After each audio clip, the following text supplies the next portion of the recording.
Hello, welcome to How to Write a Novel.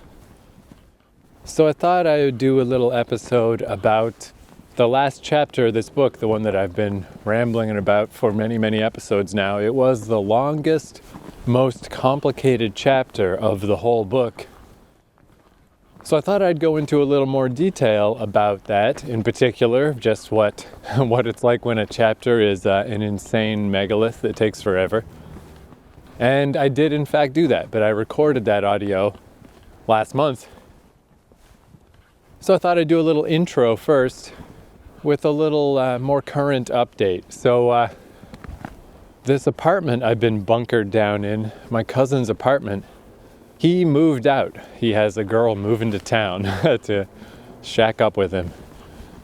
So there were 3 of us in this 2-person apartment. It was kind of crowded. Now there's only 2, but everything was in my cousin's name, so we've got to take some responsibility. So the lease is going in the other guy's name, and the utilities are going in mine. And it's just one of those things of like, oh man. I mean, I've been here forever because of Corona, stuck in my hometown, but it's like, yeah, I guess I really am stuck. I mean, I guess I could kind of like kid myself about it, like I'm just waiting it out, batten down the hatches, wait out the storm. The storm ain't going anywhere. Fucking Corona, goddamn shit. It's still all fucked everywhere. We're talking about another big time lockdown in this town. So it's like, it's weird because it's all expectation, I guess. I mean, I've been stuck here. I was gonna be stuck here. There's nowhere to go. My old lifestyle of just rambling around the earth, going to Airbnbs and hanging out at different weird coffee shops and taking random transit to random places in random cities, like completely irresponsible in the COVID world. I don't travel for a reason. Like, it feels like COVID is like, it's not necessarily that bad. If you just have somewhere specific to go and something specific to do, and you're prepared and you take precautions, you'll probably be fine. But that's not how I traveled, I just went to places and stayed there way too long and just mingled a lot for no reason. The world's not even close to being back to a point where that makes any kind of sense, and it won't be for a long time. But this just like puts a stamp on it, makes it more official. Like, yeah, I really am just stuck here. I'm really going nowhere. I guess I was feeling kind of bummed out about it. But then I went out for a walk out in the nice snowy woods, and I'm walking uphill, so that helps. I'm out in nature, walking uphill, so that's like exercise. And then I thought I would just do this little podcast as the final cherry on top to just kind of loosen up all these thoughts in my brain, sort of try to help get past this mental log jam I've got.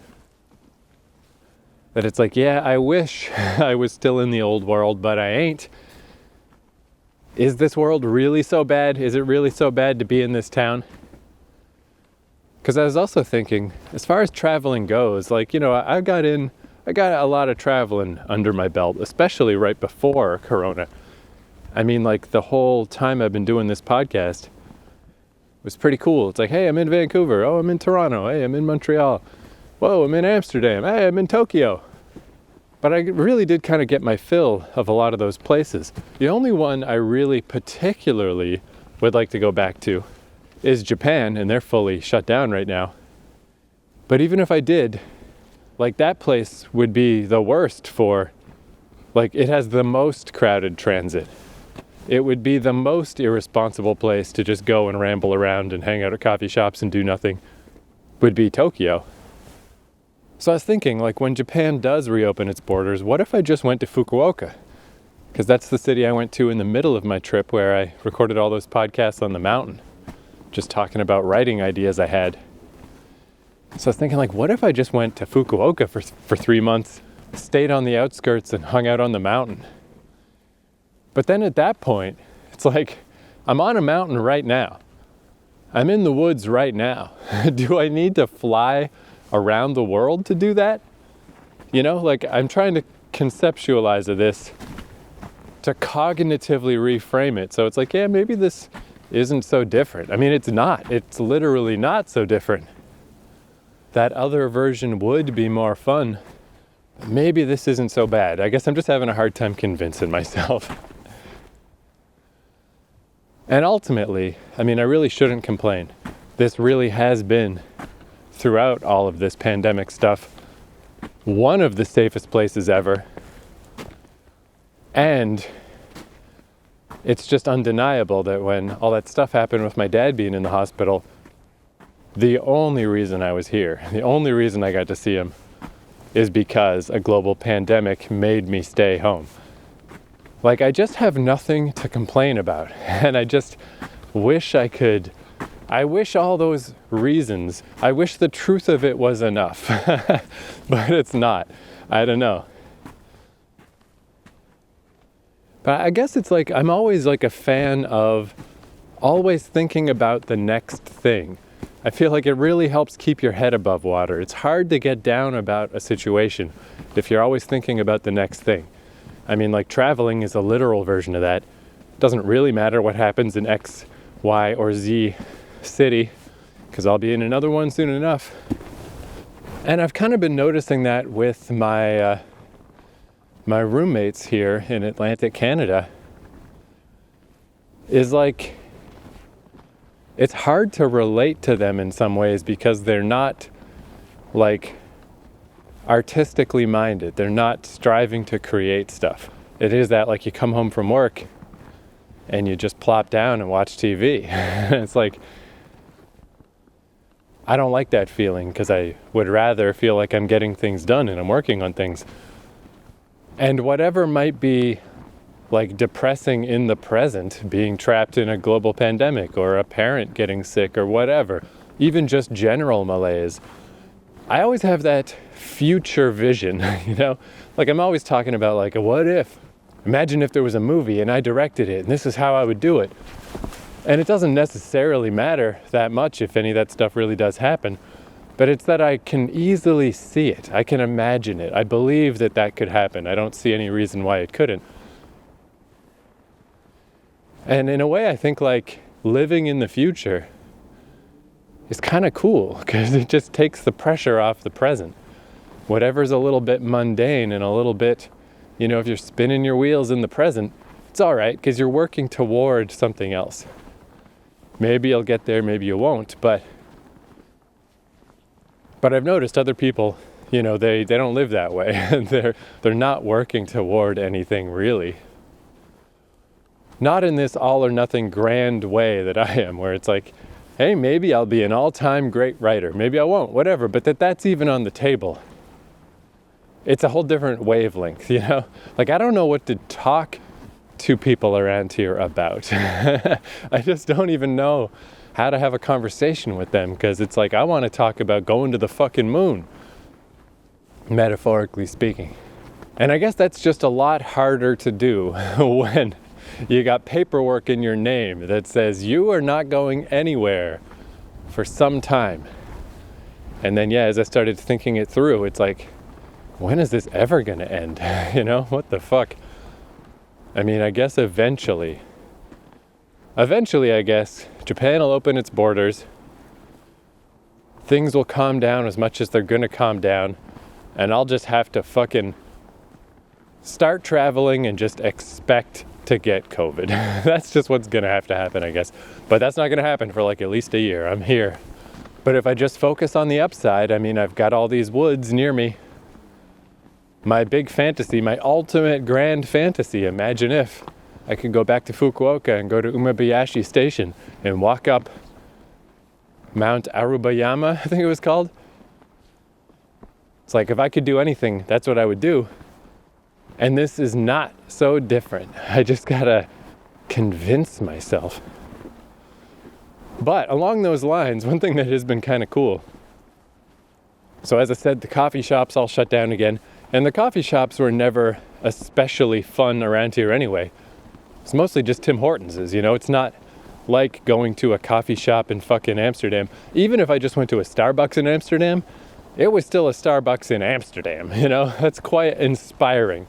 You feel very cool. I'm a cool writer, man. It never felt like that around here, so whatever. So the coffee shops are closed, you know.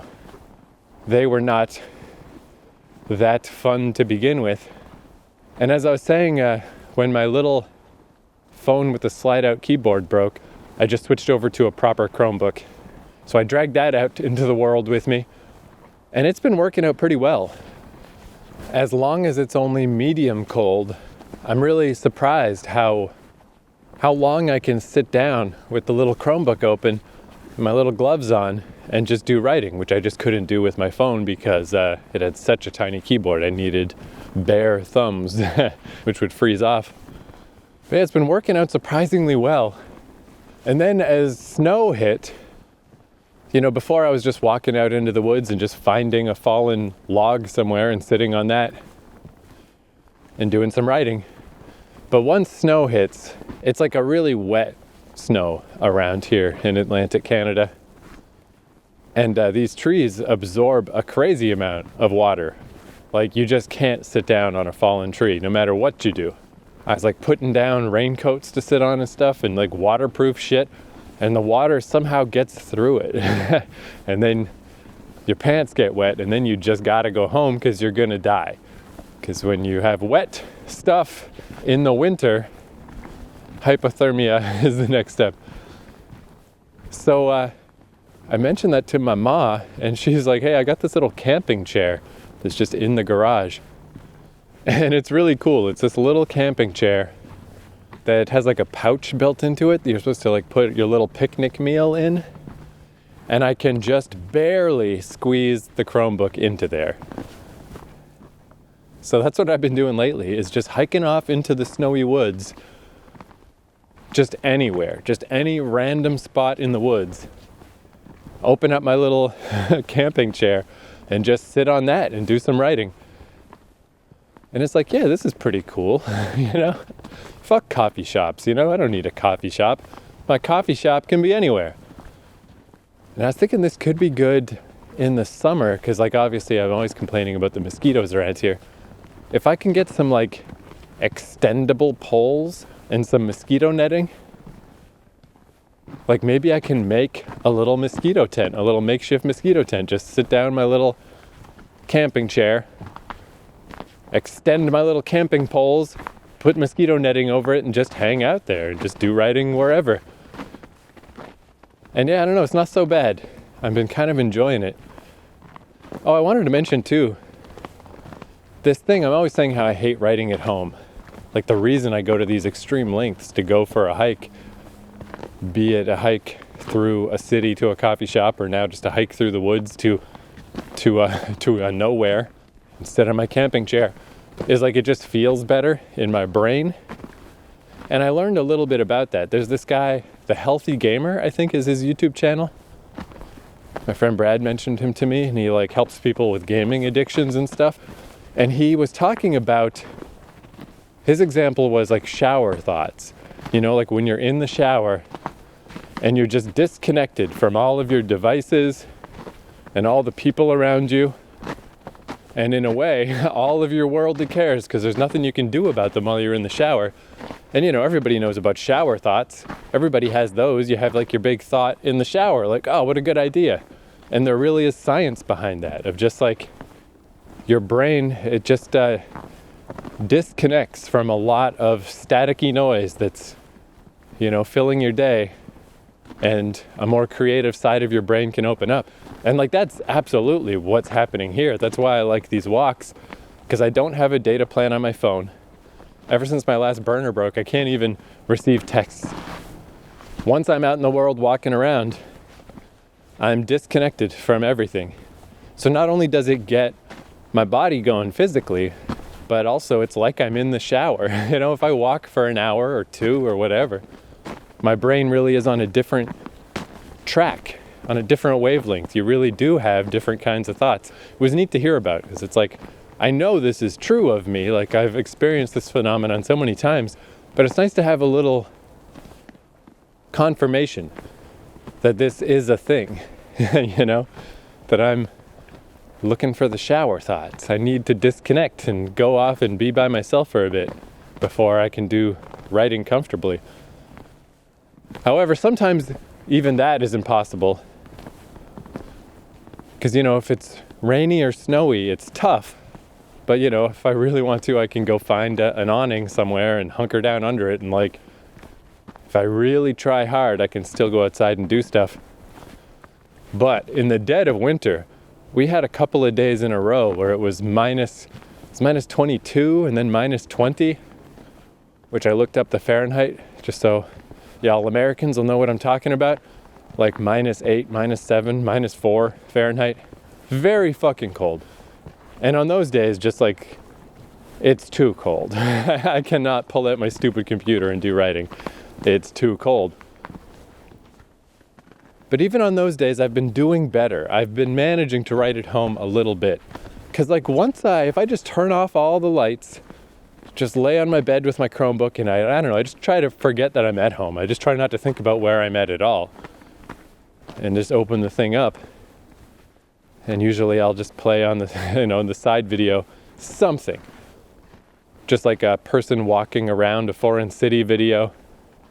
Once I'm there with the Chromebook open and I start working on stuff, it doesn't go so bad. But I guess what's also good about the going for a walk thing is it's just hard to make that transition. It's very hard to turn off my computer, to turn off all the lights, to go across the room with my other computer, with my little writing Chromebook, and to get started. Once I get started, it's not so bad. It's just so much easier to disconnect completely, go for a walk, and then, next thing you know, I'm in the middle of the woods, sitting on my camping chair, and, I got nowhere else to go. It's going to take another hour to walk back home, so, let's just do some writing. And by then, usually my brain has concocted some thought that makes me want to do writing. That transition is so much easier, where it's just very tough at home. But I've been getting a little better at it just because, there are just days where there's no other option. But the last thing I wanted to mention in this preamble is I was doing a little bit of writing. Oh yeah, that's one thing that's funny. As it stands, it looks like this book is going to be 51 chapters. I have a lot of stuff planned out, but not to that degree. So I really didn't know how many chapters it was going to be. It just happens to be 51. And as much as I talk about the sanctity of inspiration and, this book, letting the book be what it must be and making it as good as possible and not, I'm definitely not following blueprints or plans it really is just all instinct. Whatever I feel is right for this story is how I'm doing this particular book. So it would be crazy to just throw away a chapter, right? But 51 is such an awkward number, who knows what's going to happen when I'm doing editing. Maybe I'll cut a whole bunch of chapters. Maybe a bunch of this book will just get thrown away. But if it really is 51 chapters, man, it's tempting to just be can I get rid of one of these just to make it a nice, clean 50? I do remember one of the early ones, I think it's chapter 14. Even at the time, I left a note in it of I kind of don't like this chapter. It's a lot of reminiscing about Sarat's aunt. And even at the time, I was this might have to go. So I got one in the chamber, ready to be excised. And I really think I might do it. But I'm probably overthinking this. I have a feeling editing is going to be a wild time where a bunch of wacky shit's going to happen that I don't expect. In fact, Brianna Mariah's podcast, the Teaching Myself to Write Novels podcast, she's been talking about that recently, about working with editors and how different it is from how she expected it to be, how different it is from writing a first draft. It's very interesting to hear about because I'm rapidly approaching that point myself. So if you have not caught up on the Teaching Myself to Write Novels podcast by Brianna Mariah, go do it.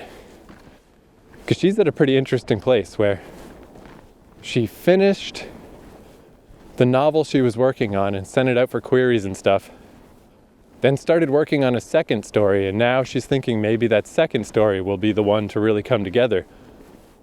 It's just interesting because we both have definitely different approaches to writing, and the timeline is radically different. I couldn't be more slow. I'm the slowest person in the fucking earth.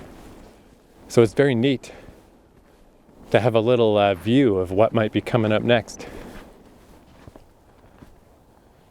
So I guess that's the little update, is I've upgraded my ability to write outside now that I'm writing on a proper Chromebook keyboard, and I've got my little collapsible camping chair so I can just go sit anywhere and not have to worry about the horrible weather. And on extremely inhospitable days, I'm even learning how to write at home a little bit. And then on the grander scale, I'm slowly, gradually making my peace with the fact that coffee shops ain't all that. Other cities I can live without if I have to, which I do. And that hiking through the woods in Fukuoka is really not that different from hiking through the woods here. So I just gotta accept what's going on, accept my place, accept my fate. Thank God I did all that traveling right before Corona. Man, thank God my friend Brad went to Japan, because that's what gave me the chutzpah to make that trip, is because I knew someone there. Otherwise, I'm sure I would have gone someday, but I would have put it off. And in this case, putting it off is disastrous, because then the whole world shut down. I did that shit just in time. But anyway, there's part 1. Now let's take a little break and we'll go to part 2 that I recorded earlier about that really long chapter. Let's split it up with, I played that little 30-second song last time by the band Dillinger Escape Plan. Not the Dillinger Escape Plan, the Dillinger 4. I don't know why there's so many bands in the same approximate genre with the name Dillinger in their title. I like that song so much that I started digging through their stuff. And they really give me that feeling of like 90s and early 2000s punk shows. Where, man, that was a thing. Speaking of this hometown, like I would go to these little tiny punk shows in this town when I was a youngin'. And they were so fun and so awesome, but they hardly ever happened because this city's not that big. And I thought that was going to be one of the best parts about moving to bigger cities. But it never felt the same. Like there were a lot more shows, but everyone kind of took them for granted. They weren't like precious like they were here. And now that I look back upon my concert-going history, it's like, man, the best punk shows I ever went to. I had some good ones in big cities, but my favorite ones were just these weird little ones in this town, which I never would have guessed at the time. But this song, I think it's called like Eye Contact in an Elevator, reminds me so much of those days. It just feels like those days of just like small town punk shows. It's cool songs. Anyway, let's listen to that and then hear the rest of my rambling. That worked though. I feel a lot better now, just saying all that stuff out loud. And then, once I sit down and edit this podcast and put it out, and then I'll listen back to it after I upload it to just make sure everything went okay. And I feel like that like echo chamber effect of saying this stuff out loud and then hearing myself say it back to me kind of helps reinforce stuff sometimes. It's like, yep, this is the sitch, man. This is what's happening. It takes it from just this amorphous, indistinct stress that I'm feeling and malaise into more of a concrete, like, yeah, okay, not everything's perfect, but here's what it is. Which feels a lot better. Don't get me wrong, but I gotta believe there's something going on here that I can't see. Your mouth's moving and the sound's coming out, but I don't have a clue what you're talking about. I can't explain how I am the one who has to sit and listen while you're flapping your gums. The more I pull back, the tighter the chain. I'm getting dumber every minute, but I can't get away. Paralyzed from the neck up.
welcome to How to Write a Novel.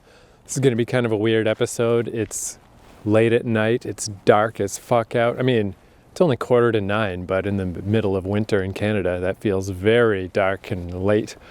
I have not seen another human being in some time. It's quite cold out. I'm getting closer and closer and closer to the end of my novel. So fucking close, so close. I think it might be like 3 more chapters. It's so close.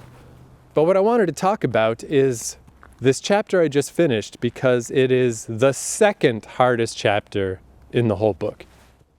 The first hardest chapter, if you want to hear about that, it's the chapter I was working on as I got back from Japan and then went back to Vancouver. I think I specifically talked about it in, what was that episode called? It was, if I remember right, it was the episode after the Evangelion one. So there's an episode called Evangelion, You Will Be Inelegant. I think it's the one after that, where I was walking home stoned because my friend Katie was out in the West Coast and we hung out, and I don't smoke much, and had a long walk home. So I recorded a podcast to keep myself company. But I remember that chapter was so difficult because it was where I was trying to explain what happened, the titular explosion in this book, what happened to this planet. And it's this idea that a sort of being from another dimension, they opened up a dimensional rift, the scientists of the Rhino planet, and the whole center of their planet just basically got snatched into this other dimension. And it made the whole planet implode and collapse. Maybe the book should be called Implode, but it's not. But it's one of those things that it's like, it is relevant to the story, but also not super relevant. It's just like, there's no more, there's no dealing with the being from the other dimension. If that ever happens, it's in a future book. It's just the reason why this happened. But it's so outside of the scope of the rest of the novel. It's just suddenly I'm like throwing in this bizarre fairy tale story of this crazy thing from another dimension and trying to explain how it's real. And it's really quite a weird chapter. And that chapter was so hard that I scrapped the whole thing after weeks of struggling with it and just started over. And I never did that before, and I haven't done that since. So that was definitely the hardest chapter. Where this chapter, it was just a trudge, just a straight through desperate fucking, well, it's chipping at the rock wall. This was just at a very, very big rock wall. And my chipping was extremely ineffective. Like, there were no rock slides. I just had to chip my way through the whole fucking thing. Because this is the chapter where it's just Sarat the Rhino Girl watching the footage of her planet exploding. And I thought I would just talk about it a bit, about these extremely difficult chapters. I always split my chapters into pieces. Well, I guess initially I didn't. When things were just flowing really quick at the start, I would just write a chapter. And yeah, I remember I had a chapter early on back in Vancouver where I split the chapter in half because it was getting way too overwhelming. So I just split it in half, part A, part B, to make it easier to deal with. And then by the time I was in Toronto, that's when I started splitting the chapters into pieces, multiple pieces, and I would call them like part 100, part 200, part 300, part 400, just so I have a lot of space in the middle to break it apart more if I need to. Anyway, this chapter is 20 parts, 20, which is ludicrous, Even my really tough, weird, awkward chapters are usually like 6 or 7 parts. 20. This chapter has been a bitch and a half.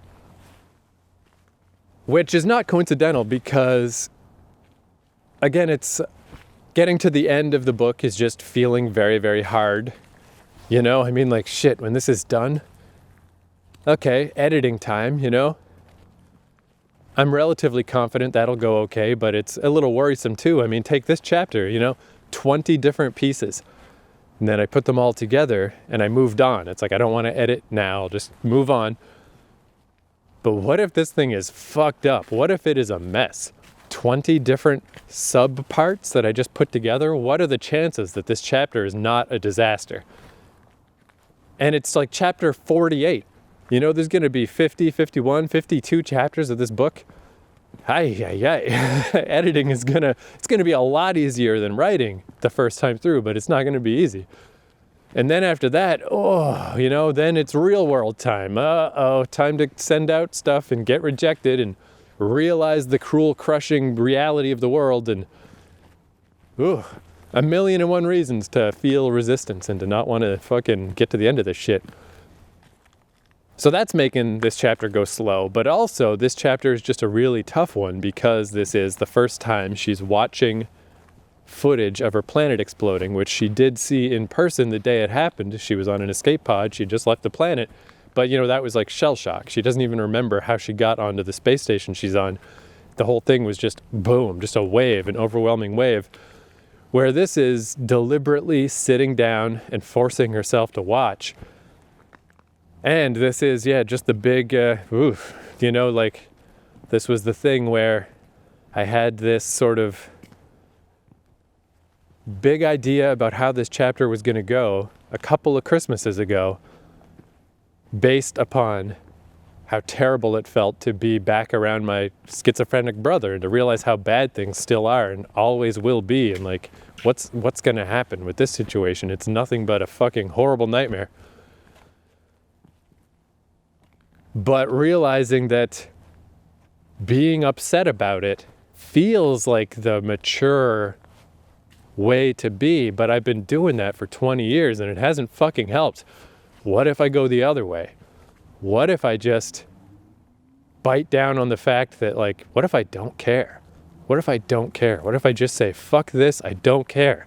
Just pretend he's already fucking dead. What about that? And ultimately, it just doesn't work. I'm not really able to do that necessarily. It helped in the moment, but it's like, obviously that's just crazy talk. That's not how a non-sociopath can actually live. However, the character in this book, who's to say she's a non-sociopath? She might be a downright psychopath. I don't fucking know. She's an alien.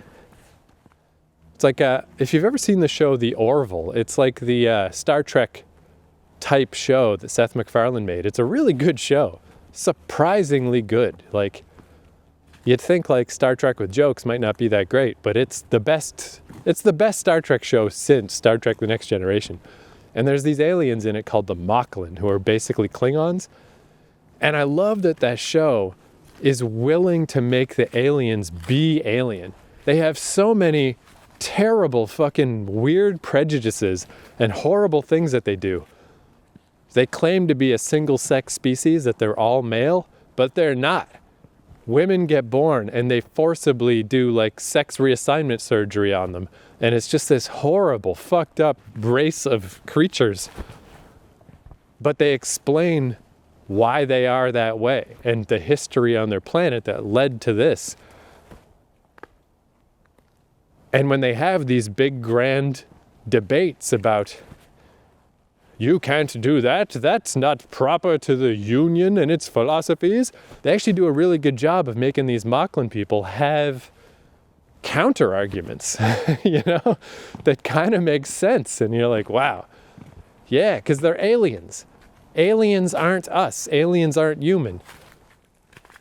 So that's all just to say, Sarat the Rhino Girl, these like fleeting fanciful notions I have about, what if I did this? What if I did this badass thing? Or what if I did this crazy self-destructive thing? What if I breathed smoke? What if I used diesel gasoline to fuel my life? Metaphorically speaking, like, yeah, it's not gonna happen, guy, it doesn't work. But it might work for her. I like the idea that Sarat the Rhino Girl has this, I've never said it directly, but I think, like, to kind of sum up her philosophy of life, it's like everybody wants to, do the healthy thing mentally and physically. Eat the healthy food, burn the healthy fuels, have the healthy thoughts, move in the healthy direction. But if you do the unhealthy thing, if you eat the unhealthy food and you burn the unhealthy fuel and you just are a crazy fucking scourge across life, it's not like you're gonna just drop dead. You're still gonna live for a long fucking time. Like, if you just need to propel yourself, You can do that by burning garbage. You know, you don't have to live forever. So basically, I got her staring at this footage of her planet and going through all this, going through these thought processes and thinking about kind of getting from the place of, instead of just being overwhelmed by the enormity of all the people who died, kind of coming to this crazy place of like having to just accept that feeling bad for them is not helpful. And in fact, as fucked up as it sounds, she kind of has to accept that she is more important than them because she's still here. They're all dead. The circumstances don't really matter. The reality is she's here and they're not. So at some point she's just got to say, I don't want to feel like this anymore. Fuck you guys. I can't bring you back. It's not worth feeling like this anymore. So an extremely hard chapter to write. And I could tell you how many words it is now that it's all, the 20 pieces are combined into the official first draft. You know, I could bring it up on the fucking little computer and find out, but I mean, I've brought this up before, but I just want to briefly touch on it again. I'm not gonna, because I don't know what that means. Like I literally, I'm not trying to be like some fucking writing hipster. I literally don't know what that means. If I give you a number, what does that number mean? What if I said 2,000? What if I said 8,000? What if I said 10,000? What if I said 4,000? What the fuck does that mean? What does it matter? What is the relevance of that measurement? I don't understand it. Everybody talks about word counts, and I feel like if you ask, like, hey, it's pretty cold outside. Oh yeah, how cold is it? Oh, it's like 11 and a half feet cold. You know, I feel like, okay, I mean, I guess that's cold, right? I guess it's cold out. But, you know, that's what I feel like when people use word counts to describe stories. It's like you're using the wrong measurement. You're using a measurement that doesn't actually fit with what you're talking about. And I know people would say like, well, no, that's not the case, because there are words in a story and you can count them. It's completely appropriate. But I was trying to think of times in my entire life, times that word count has ever mattered. Not just for me, but that I've ever heard of, ever. And I thought of two. The first was when I was in high school and they made us read Charles Dickens. Tale of Two Cities, was it? Oliver Twist? I don't know. Who gives a shit? Anyway, I did not like it. I was not a fan. And I remember bringing that up round the dinner table, and I remember my dad was like, oh, I like that story. But my mom brought up like, oh yeah, well, of course it's like wordy and full of fucking filler because it was originally published, serialized in like, I don't know if it was in the newspaper or in a magazine or something, but it was a serial and he got paid by the word. And I was like, oh, all right, well, I guess that explains why it's so fucking boring. But that has zero relevance to my fucking life, you know? That's not important. That's literally the Dickensian era when Dickens was writing shit by the word. That's not relevant anymore.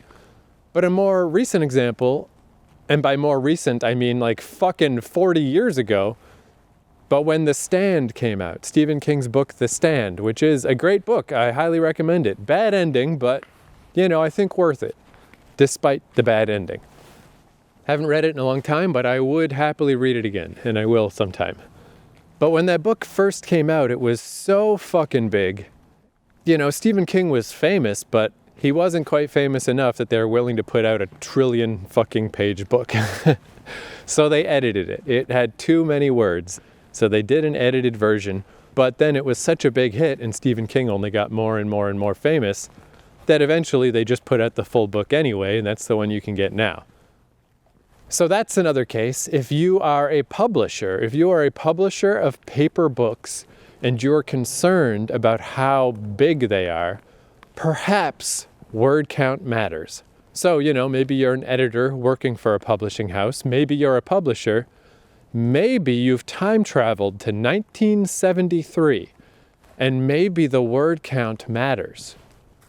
I know it sounds like I'm being a dick here, but I honestly do not understand the obsession with word count, because those are the only times I can think of, and they're not relevant.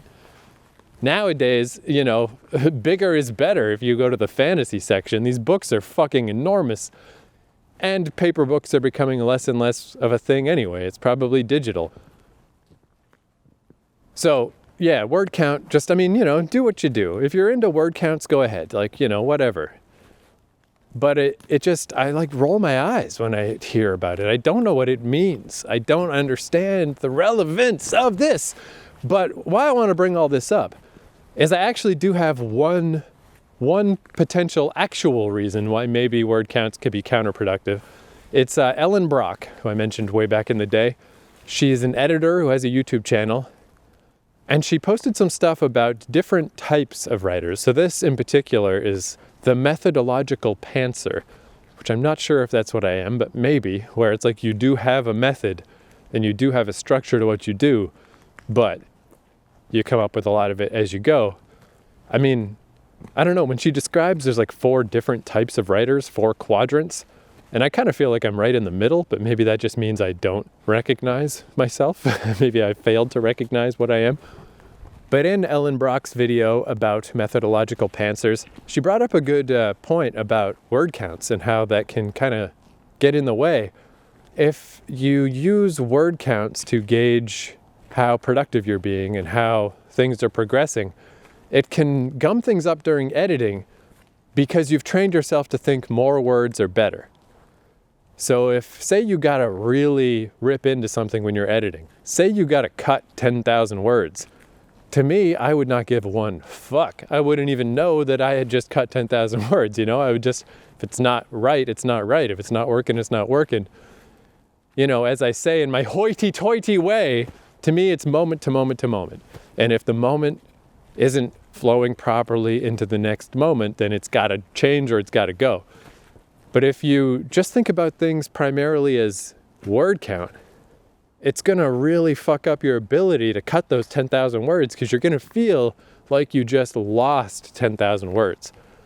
Instead of feeling like you've strengthened the story, or that you've gotten rid of a sidetracked appendage that wasn't necessary, you're going to be like, fuck, dude, I lost 10,000 words. And I thought that was a good point. I don't know, just something to keep in mind. Don't get too attached to the numbers, because the numbers don't matter ultimately. No reader in the world is thinking about the numbers of the words. They don't care. No one talks about the word count of books except writers. It's like you're too deep in. You're not seeing the forest for the trees here. That's my latest rant on word counts. So yeah, like I said, if I told you the amount of words this chapter is, it doesn't mean anything. What I can tell you is it's fucking big. It's real big. That's a measurement that is relevant. That matters. Compared to the average size of a chapter, this chapter is a lot more big. This is a big boy. This is a biggin. And now let me stop pacing in a circle. I got my little Chromebook open here. Let me bring it up. All right, change of plans. My original plan was to sit on this little bench and open up my little Chromebook and go through the parts of the chapter just to kind of, as a little demonstration of the twists and turns of this horribly long chapter. But when I'm not pacing around ranting to myself, as soon as I sat down on this thing and opened up the fucking file, and it's like, it actually is very fucking cold out here. I think I gotta get out of here. So we'll adjourn here, but I will return to finish the podcast when it's not the freezing cold middle of the night.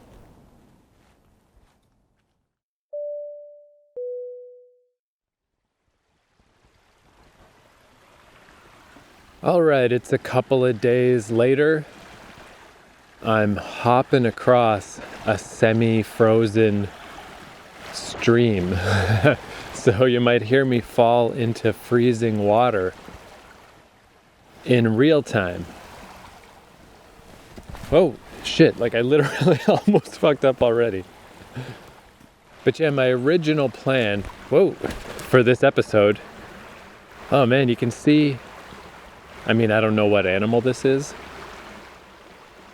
Like a raccoon or something maybe, but they had the same thought as me, that this seems like the easiest way across the stream. Kind of makes me proud when, because like if I see animal tracks and I'm kind of semi-lost in the woods, you know, it's a good thing to follow. It's better than nothing. But it's kind of neat when I'm not following on purpose. Like I inadvertently just had the same, I figured out something that a wild animal figured out. Man, the illusion too of this this park is a lot less illusory once all the trees have lost their leaves. Because you know, it's I'm always complaining about how I can hear traffic from in here because we're not really that far from the city. But yeah, now if you're in the wrong spot, you can just see. You can see straight through these spindly trees, and at night you can see like, oh, there's a street light over there. That's a bummer. It's a lot kind of cooler in the summer when it's more of just a green illusion, an illusion of the forest. Oh shit, there's a side stream, a smaller stream that attaches to this stream. I wonder where that comes from. Where that originates. Maybe I should just like do a stream trek one of these days. Anyway, my original plan for this episode was I was gonna go through this gigantic chapter in my 20 parts and describe all the 20 parts. But I think that was really just because I was just jazzed that I'd finished it. I was excited. Oh, fuck. Holy shit. There's like thorns on this? Get the fuck out of here, bitch. What the hell? It like won't come off of my hood. Are you kidding? What the fuck? That thing was incredibly thorny. But yeah, I was just excited that I finished the chapter. So I'm like, oh, I should talk about all the parts. But now that I'm looking at them again, it's like, oh, that would actually be boring as shit. Because I already described, you know, the overarching point of it. And I've actually described a ton of this stuff over the past few episodes. You know, it's just the staring at the screen, going through the mental processes.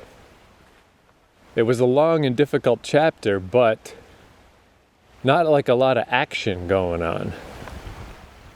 Really, the point I guess I wanted to try to make is for anyone who might be in my same very specific circumstances, if you're getting toward the end of a book and everything is feeling very difficult and everything's going really slow, I think one way you can look at it, which I just realized with this chapter, is like I was saying, like early on I would just write chapters straight through with no particular problem.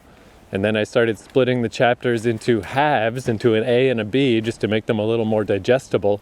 And then that turned into 6 or 7 pieces. And now at this point, that's 20 pieces. But I think that's a way to explain why it took so long. Is because, in a sense, I didn't just write one chapter. In a way, it's like I just wrote 20 chapters. You know, just because everything is tougher and going slower, so just it's like you're spinning the little lens on a microscope, you know? Just like we're zoomed into a different degree at this point. And if you look at this as 20 little chapters instead of just one chapter, I mean, yeah, it took me ages to do this, but, you know, each one of those 20 sub-chapters was, whatever, a few days. Maybe a week if it was really going bad. So, of course, it took forever. There was 20 of them. You know, even if I did one in 2 or 3 days, 2 or 3 days times 20 is fucking forever.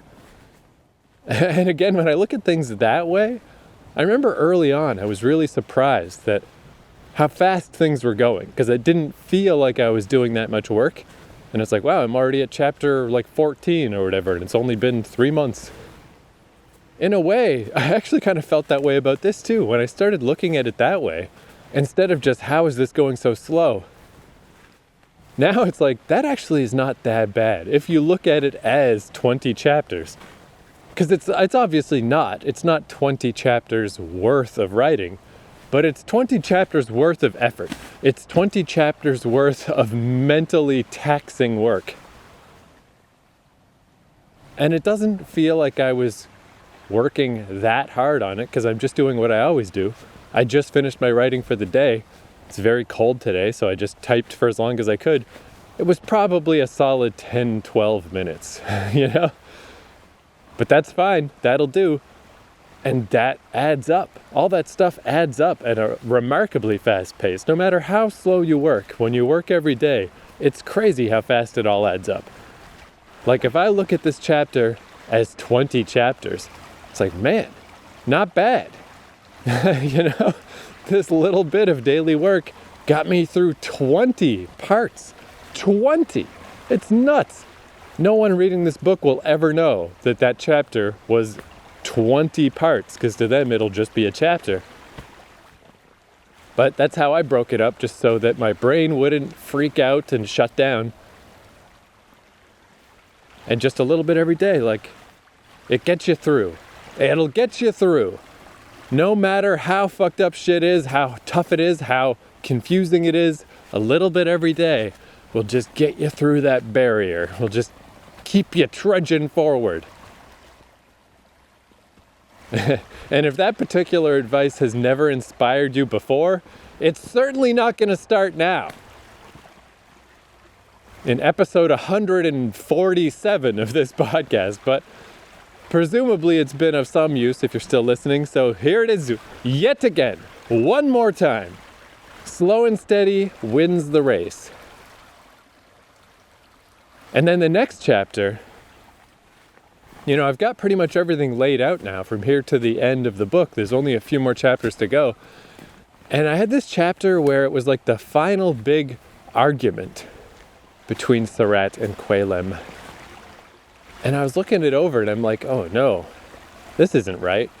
Like after spending all this time slaving away on the previous chapter, just being so deep in Surratt's poor, addled brain while she tries to watch footage of her planet exploding.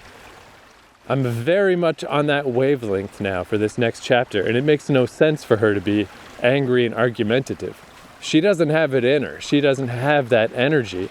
She doesn't have that. Those vibes are not present. So I was just looking through my notes and it's like, oh shit, this is a disaster. The like 8 or 9 big notes I had set aside for this chapter, there's 2 of them that I like. I'm like, uh-oh, what am I supposed to do here? I thought I had everything laid out, but am I gonna have to go back and dig through my notes, or am I just gonna have to come up with stuff out of whole cloth? Because what I got here is not appropriate. Which is a little weird because it's not bad stuff. It's like clever little arguments and little interspecies battles they could have about various topics. And it's kind of like, oh man, I guess this stuff is not making it in. It's never going in because this was the last chance. And she's not going to have petty arguments after just watching this horrible shit that she just watched. It's not going to happen. She's just not going to talk at all if it comes down to that. So this is a good example too of how I'm such a centralist about planning and inspiration. I do think a plan is a good idea. An ending is especially a good idea. But I think there's limits to how far ahead a person can plan. Because even in this case, just the difference from this chapter, last chapter to this chapter, it feels different. It doesn't feel the same anymore.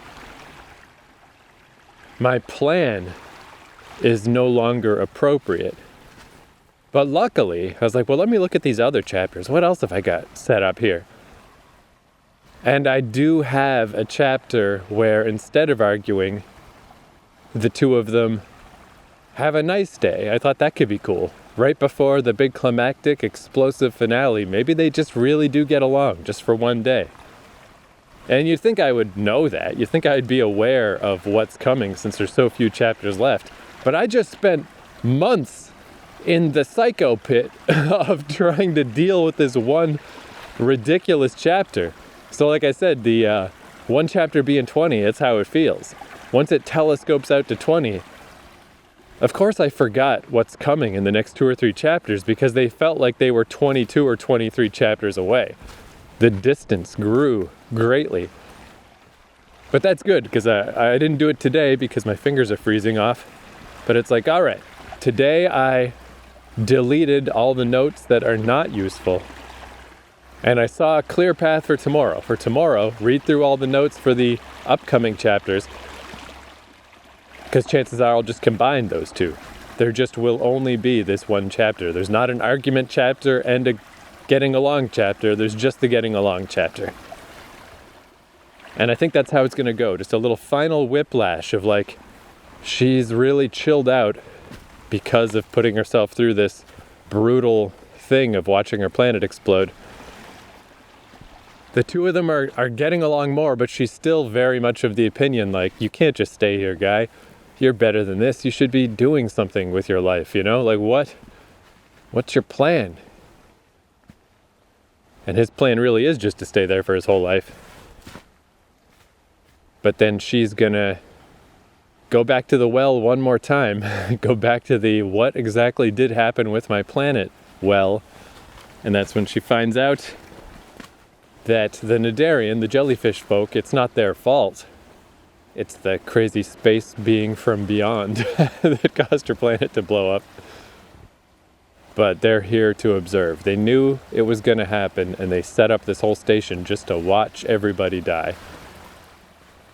And she's going to be real upset. Oh, man, it's fucking cold. Jesus Christ.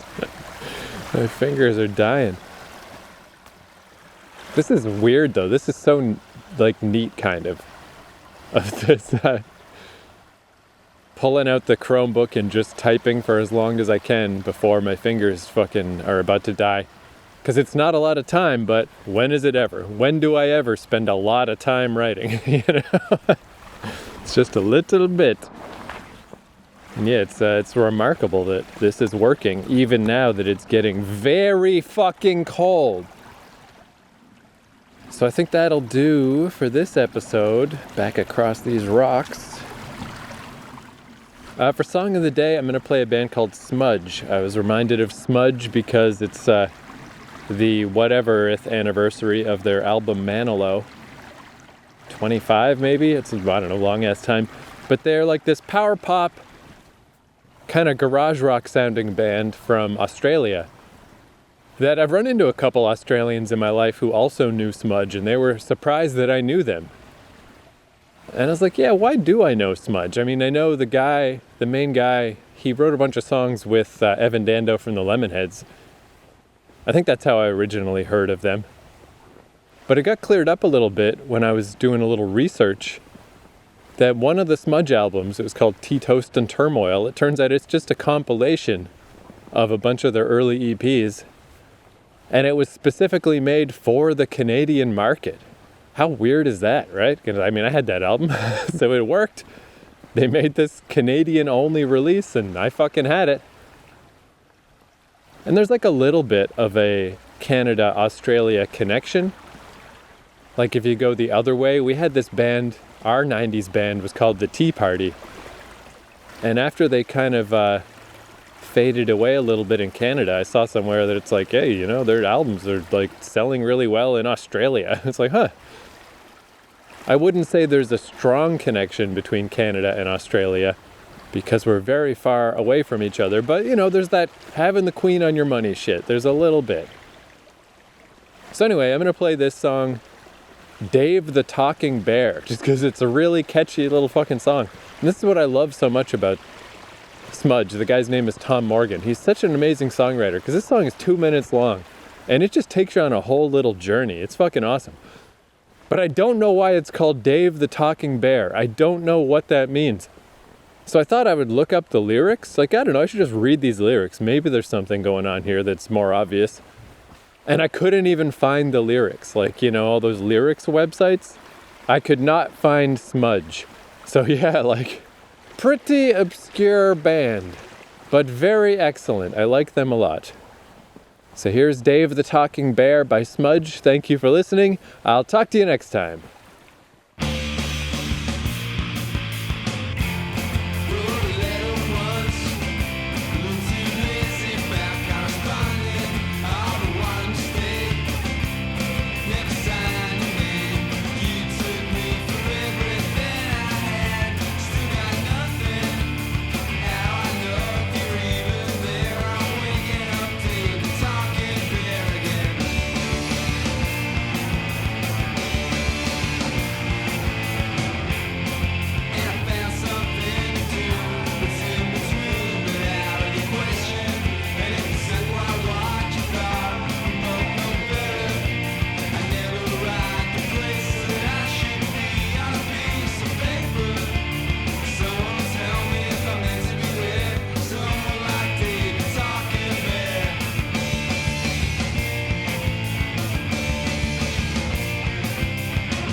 But yeah, one other tiny little thing I want to mention. On these extremely cold days, and there's been like a ton of snowfall lately, I noticed something really cool the other day where it's like, you don't really think about air much. It's just everywhere. You're just in the air. But air, obviously planes can fly through it and birds can fly and shit. It's kind of like a liquid. And it was weird how obvious that seemed when there was all of this powdery snow on all these trees, because I was walking around in this insane -20 day and powdery snow kept falling off the trees. And it looked exactly like when you pour salt into a glass of water, but it was just this powdery snow falling through the air. And it's like, wow, like through the medium of this snow, I can see the air, like all of a sudden it felt like I'm underwater, like I'm just walking through liquid. It's just so cool. It was just a cool day. That's apropos of nothing, but